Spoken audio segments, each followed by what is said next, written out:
Terima kasih masih bersama dengan Perempuan Bicara. Dari awal tadi ya kita mempertanyakan kenapa terminologi gila ini jadi trennya sekarang. Padahal sebenarnya sudah dari lama begitu. Mungkin Mbak Asfi bisa kasih informasi soal itu. Alasan-alasan penyerang tokoh agama ini sudah dari lama sebenarnya dengan alasan gila. Kan setiap ada kerusuhan itu kalau kita lihat catatan-catatan sejarah gitu ya. Dan kemudian banyak tiba-tiba orang ketika ditangkap mengaku gila gitu. Nah sebetulnya itu kan bisa diverifikasi ya dengan mendatangkan ahli untuk menilai. Karena itu tadi saya sepakat bahwa kita tidak akan pernah memutus siklus kekerasan ini dan pola-pola operasi apapun itu kalau kita tidak pernah menuntaskan satu kasus sampai tuntas. Karena dia bisa diulang lagi gitu ya. Saya mau cerita nih soal orang gila. Gitu ya, meskipun kami biasa menyebut disabilitas mental dan itu memang periodik. Dia tidak terus menerus, jadi tidak bisa distigma. Nah, di LBH itu setiap ada acara-acara penting, ada demonstrasi, pasti tiba-tiba muncul orang gila. Gitu ya, dia memposisikan diri seperti gila gitu. Tapi kemudian nanti mengamati, matanya tajam begitu ya. Tapi kalau dilihat kita kepingin ngegap, dia tiba-tiba kayak nggak peduli lagi. Jadi ini seperti juga kita temukan ya yang ramai sekarang tukang bakso bawa HT gitu ya.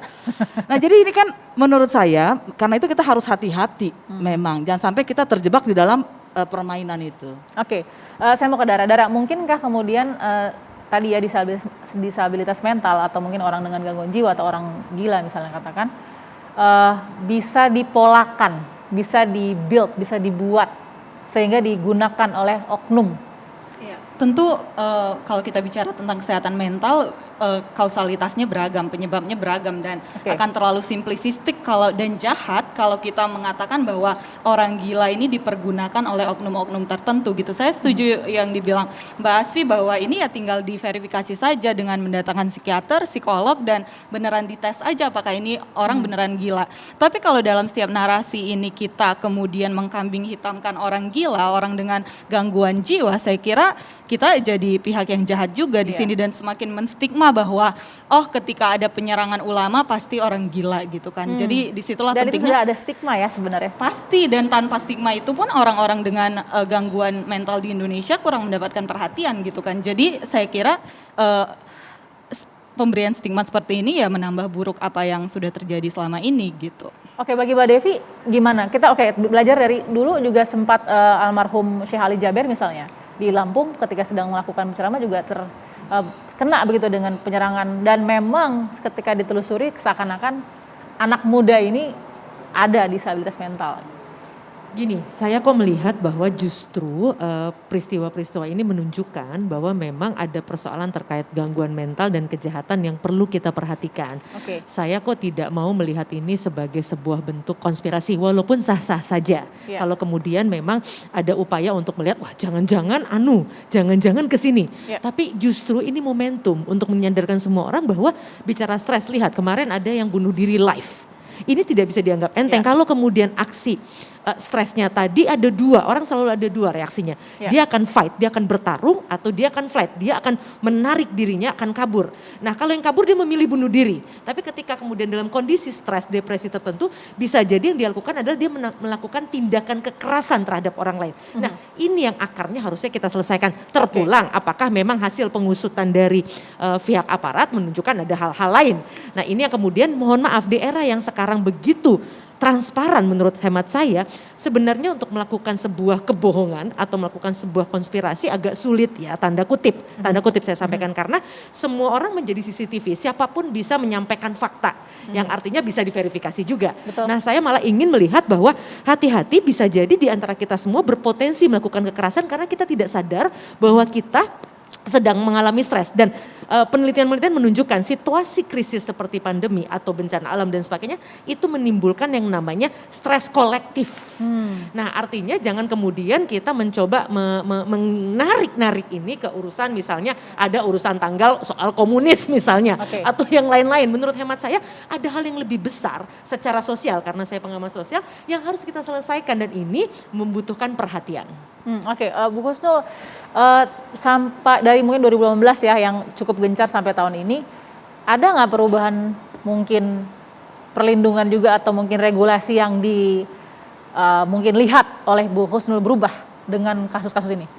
Waktu itu kan sebetulnya PKS sama siapa itu sempat untuk mengusung isu undang-undang ya yang untuk melindungi ulama dan sebagainya. Undang-undang tokoh agama, RUU tokoh agama ya? RUU terhadap tokoh agama, tidak hanya cuma Islam saja.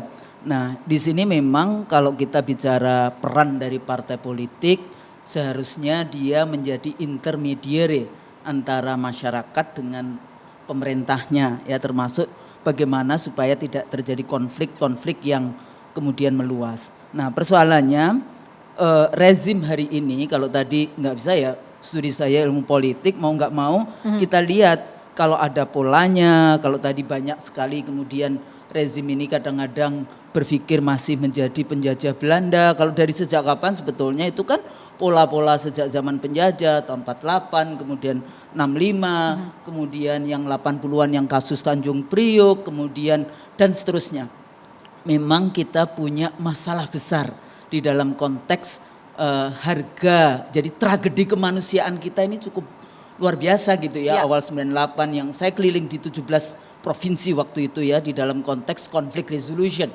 Ya, di Ambon misalnya sampai kita harus pergi ke daerah Kudamati harus pakai supir Kristen, ke daerah Galunggung harus pakai supir Muslim. Tapi isunya sebetulnya bukan agamanya, tapi isu-isu ketidakadilan yang ada. Nah, di sini peran negara mau nggak mau ya memang negara punya kewajiban melindungi setiap warga negara. Oleh karena itu pola-pola yang terjadi ternyata ini diulang. Lah ini kan yang jadi persoalan. Rezim pemerintah harus mengusut tuntas motifnya apa, kemudian bagaimana mereka mereka melakukan dan sebagainya. Jadi betul-betul diungkap sampai setuntas-tuntasnya. Kalau tadi dikatakan, oh iya masa hari gini kita masih ngomong komunisme, mari kita dialog, mari kita musyawarah. Kayak gitu ya, apa sebetulnya persoalan-persoalan yang ada di dalam konteks kita menyelesaikan, bukan menyelesaikan, kita bicara tentang persatuan Indonesia itu seperti apa, masa depan kita itu seperti apa. Nah ini yang penting untuk diangkat ya, jadi di dalam konteks bagaimana kita menyelesaikan tragedi-tragedi seperti ini. Jadi Bu Koso nggak menutup faktor-faktor ini ya? Luar biasa loh ya tadi itu ya kita lihat ya. Jadi mak-mak itu belajar silat untuk inilah nanti negara harus melihat gitu ya. Karena mendidik seorang menjadi ulama yang dia tugasnya tugas konstitusional, mencerdaskan kehidupan bangsa, negara nggak bayarin loh itu. Ya jadi oleh karena itu perlindungan terhadap tokoh-tokoh ini menjadi sangat-sangat penting karena mereka mencerdaskan. Mak tadi pengajian ya banyak seperti itu, kalau ditinggal ustadznya kan artinya kehilangan, selain istrinya yang kehilangan, jadi akhirnya perempuan lagi yang harus menjadi collateral damage gitu ya di dalam konteks isu-isu seperti ini.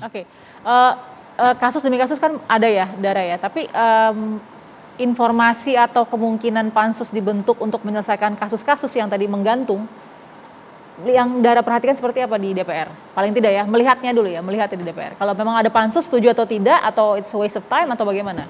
Ya, tapi sebelum itu saya mau menanggapi yang Bu Husnul tadi, bahwa negara tidak hadir terhadap ulama. Tahun ini kita baru mengesahkan RUU pesantren kan, dan di situ adalah RUU pendanaan pesantren, dan itu adalah salah satunya soal pendanaan terhadap pesantren. Jadi kalau mengatakan bahwa negara tidak hadir untuk membiayai pendidikan para ulama, saya kira itu tidak tepat juga gitu.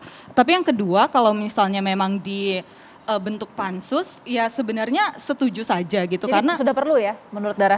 Karena ya memang kalau penyerangan ini dibilang sporadis juga enggak gitu kan, karena selalu dilakukan berdekatan dengan momentum-momentum tertentu. Tapi kan kita juga nggak bisa langsung menuduhkan itu kepada satu kelompok misal, dan langsung menutup itu pada satu kelompok itu saja gitu. Misalnya langsung ke komunisme hanya karena ini berdekatan dengan bulannya 30 September gitu. Ada kemungkinan lain seperti misalnya di Cirebon dulu penyerangnya Masjid Az-Zikra itu adalah terorisme ternyata gitu. Jadi pansus dan penyelidikan mungkin perlu gitu, tapi jangan sampai ini dibawa ke narasi-narasi yang pada akhirnya jadi konspiratif, jadi mengawang-awang dan malah membuat dan memprovokasi kerusuhan baru di masyarakat. Jadi bagi Dara nggak mungkin tuh ada yang orang quote unquote disabilitas mental disewa, digunakan Saya dan kira, lain-lain. Itu terlalu kita jauh. Terlalu jauh, dan saya kira di forum ini kita semua scholar gitu ya, kita semua berpikirnya akademis dan ilmiah. Saya kira kita harus melihat bukti-bukti lebih lanjut sebelum ya langsung loncat pada kesimpulan itu. Oke, terhadap perlindungannya sendiri bagaimana pandangan Dara? Perlindungan terhadap tokoh-tokoh agama apapun.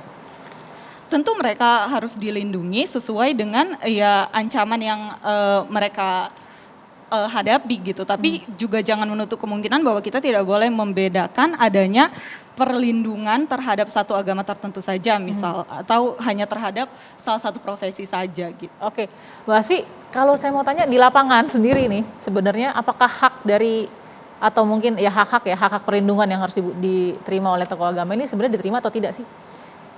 Nah, menurut saya begini, kalau pemerintah itu bersifat netral, artinya tidak memihak pada kepentingan politik tertentu. Sebentar, kalau pemerintah bersifat netral. Iya. Oke, artinya bagi Mbak Asfi di soal ini tidak netral. Tidak netral, Oke. karena Menurut ada. saya jangan bicara netral, tapi konstitusional. Iya. Oke. Sebentar Bu, saya mau masuk ke situ. Oke. Betul, karena kan netral itu artinya non diskriminasi ya. Ya. Dan saya sepakat dengan Bu Husnul, non diskriminasi ada di dalam konstitusi.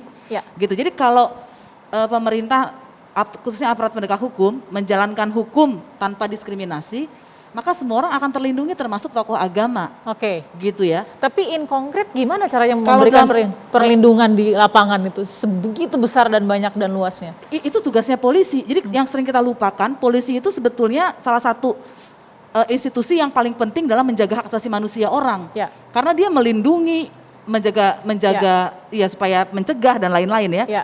Nah, kalau kita lihat sekarang kan ada diskriminasi penegakan hukum. Yes. Ada orang dari kepentingan dari aliran politik tertentu ngomong langsung diambil kena undang-undang ITE. Ya. Ada yang lain mendoxing nggak kena sanksi malah jadi komisaris, salah lagi doxingnya. Oke. Itu kan nggak bisa ditepis. Jadi sebetulnya menurut saya bukan bikin undang-undang baru, tapi tegakkan yang sudah ada. Itu yang tidak ada pemilihan dan pemilahan hukum. Jadi Oke. orang di sini sebetulnya kan ada distrust ya. Saya sepakat tadi dengan Kak Dara bahwa kita jangan berspekulasi ya. Ya. Karena itu saya bilang dari awal, ini mungkin ada motif tertentu, tapi mungkin juga bersifat memang betul-betul stres. Nah tapi bagaimana kita bisa tahu? Ya harus ditelusuri. Kalau publik nggak percaya, itu adalah buah dari masalah transparansi dan kredibilitas penegakan hukum saat ini. Jadi jangan menyalahkan masyarakat juga kalau masyarakat nggak percaya. Tapi ya kita harus menunjukkan ya berusaha keras pemerintah itu supaya masyarakat menjadi percaya. Dan itu di dalam literatur hukum memang ada distrust itu, ketidakpercayaan publik. Kalau selama ini melihat ada ketidakadilan, ada diskriminasi dalam penegakan hukum. Oke, ketidakpercayaan atau distrust ya yang ada di mata publik, menurut Mbak Asfi tadi itu kan juga beriringan ya dengan, artinya gini, kualitas akan kemudian tercapai jika kuantitasnya juga cukup. Kita tahu kan jumlah polisi juga sangat sedikit ya Mbak Asfi, tapi saya mau bahas secara konkret kan kita juga butuh solusi. Gimana sebenarnya untuk di lapangan yang namanya perlindungan ini PR-nya nggak cuma 1-2 instansi saja. Sesaat lagi tetap di Perempuan Bicara.